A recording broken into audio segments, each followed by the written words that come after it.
My name is **Navid***, and I live in Landhigh. A friend of mine, Hassan ***, got me a job at a company in Korangi. Hassan had been working there for 6 months. The salary was good. The schedule was 1 week of night shift followed by 1 week of day shift. My first week was the day shift. I adjusted easily. The atmosphere was friendly. The building was constructed on a very large area. At the back of the building, on the road behind it, there were large, old trees, some about 70 to 80 years old. They could be seen from the back of the building as well. The place was quite old. There were bathrooms at the back of the department and inside the department too. The back area was in a dilapidated condition. There were 8 bathrooms there exclusively for men. Some had roofs, some did not. Through the broken roofs of these bathrooms, those old trees could be seen peeking in. Inside the department on the right side, there were also 8 to 10 bathrooms, separate for ladies and gents. Our storage was also on that same side. Until then, I was on the day shift, and whenever I needed to use the bathroom, I used the ones inside the department. I didn't know that during the night shift, the inside department was locked.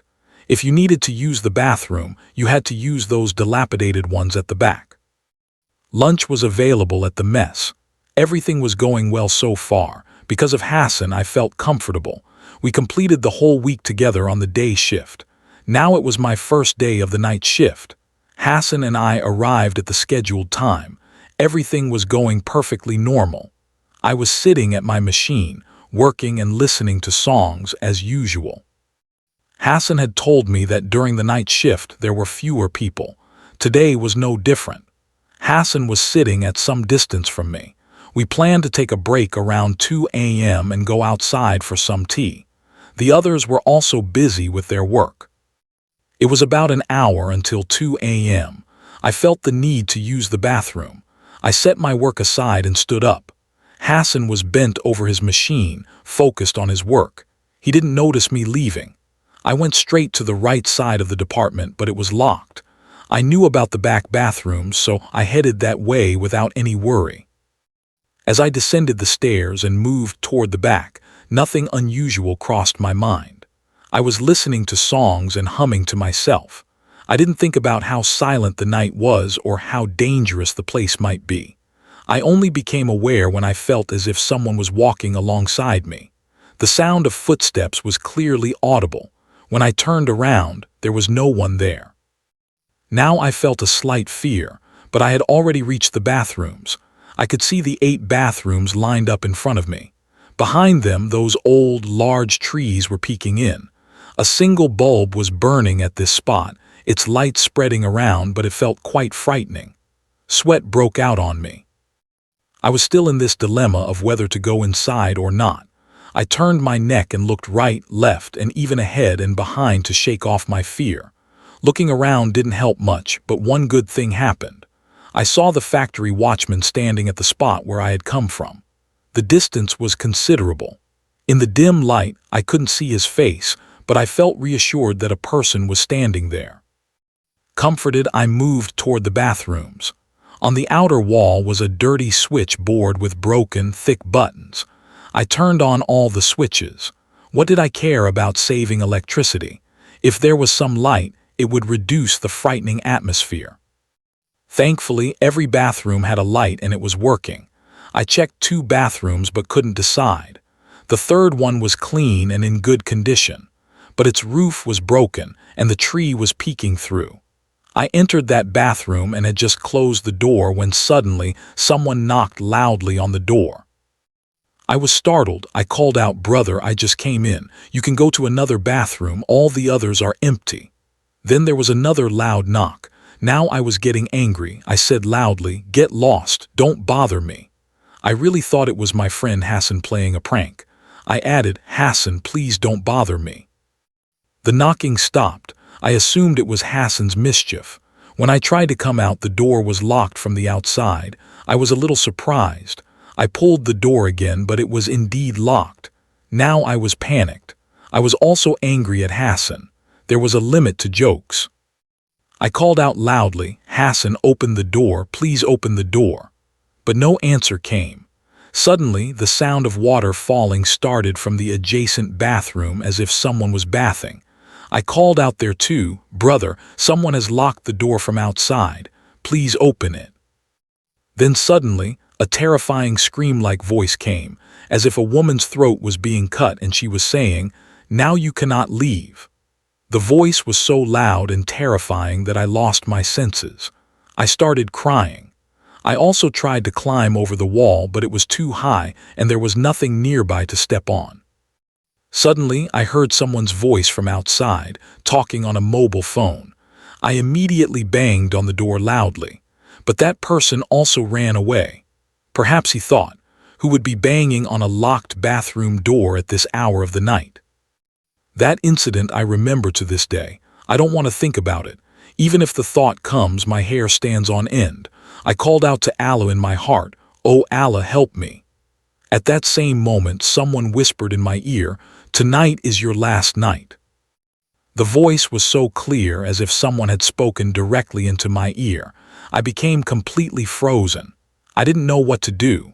Then suddenly, something fell on me from a branch of the tree. I thought it was water, but when I looked at my shirt, it was blood. I started screaming loudly.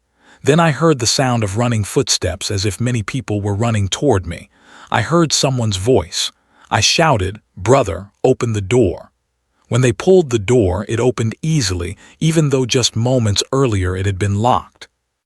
Those people comforted me. I was completely exhausted. They supported me and brought me out.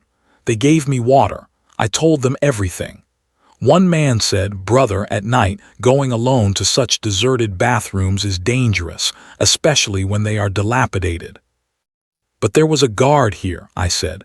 On my saying this, they looked at each other. They told me the guard was on the other side. To reassure me, one man called the current guard and had him come.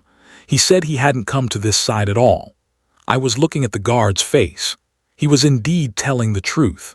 He was a short man, while the one I had seen was a tall person. Now, panicking, I also wanted to look at my shirt which had blood on it, but there was no blood there. I returned to the department and told Hassan everything. But Hassan started making fun of me instead. My health began to deteriorate, and I left the company at that very moment. It was around 3 a.m. As I was heading home, I felt as if someone was laughing behind me. The very next moment, suddenly a dog appeared in front of my bike and I met with a dangerous accident. My leg bone was broken and I received 17 stitches on my face. The dumpers and trailers behind me stopped. They called an ambulance and informed my brother. I was transferred to Jinnah Hospital, where my relatives also arrived. The accident was severe. When I regained consciousness, I was lying in a hospital bed. My leg was in a cast and my face was bandaged. My brother was sitting beside me, his face pale with worry. When he saw me open my eyes, he let out a sigh of relief. "Thank God you're awake," he said. "You've been unconscious for almost a day." I tried to speak, but my throat was dry. He gave me water, then I asked, "What happened? How bad is it?"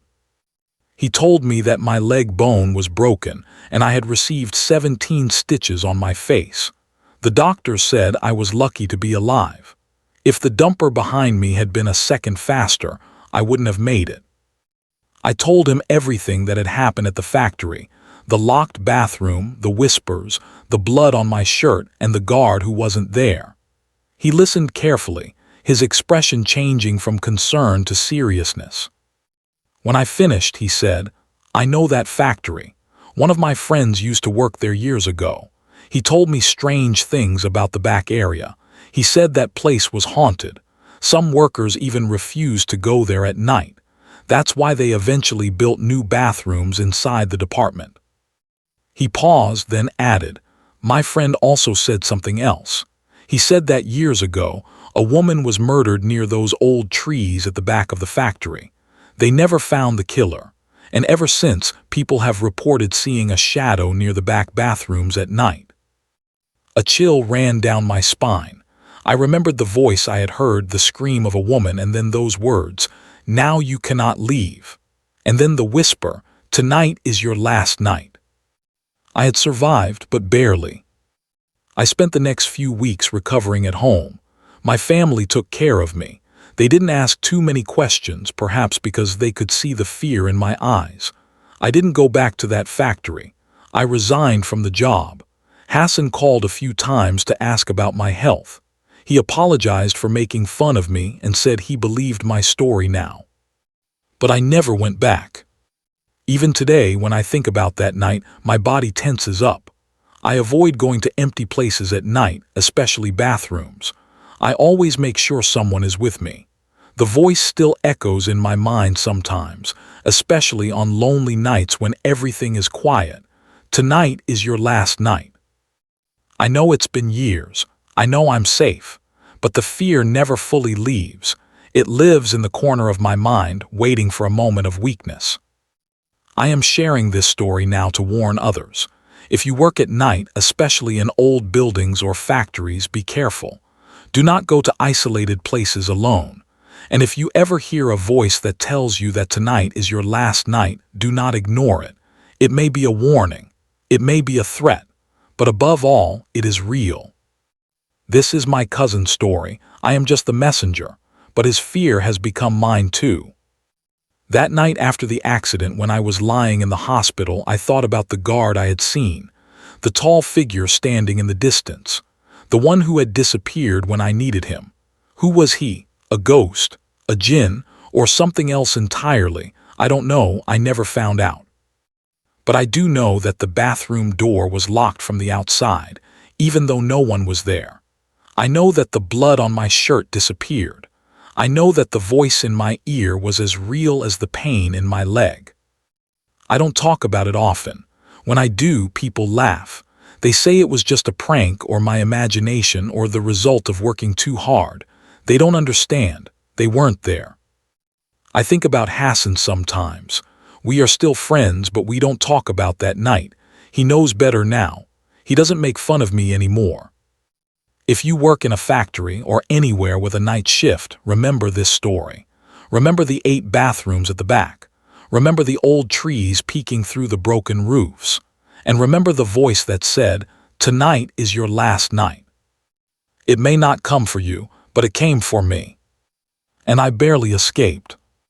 I have been back to that area only once since the accident. It was during the day with my brother. I wanted to see the place in daylight, to prove to myself that it was just a place, just an old, broken building with old trees.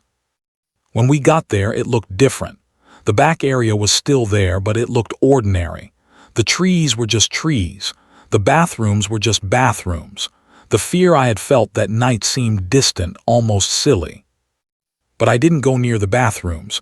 I didn't look inside. I just stood at a distance and looked. And then I saw it.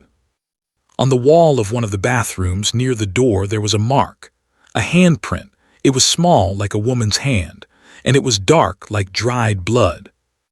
I told my brother and he looked. He said it was just a stain, but I knew better.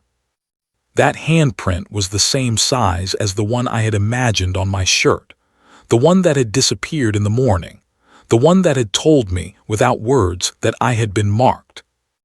I left that day and never went back. I don't want to see that place again. I don't want to hear that voice again. But sometimes late at night when I am alone, I hear it, a whisper, soft, close to my ear. Tonight is your last night. I close my eyes, I recite my prayers, and I wait for morning.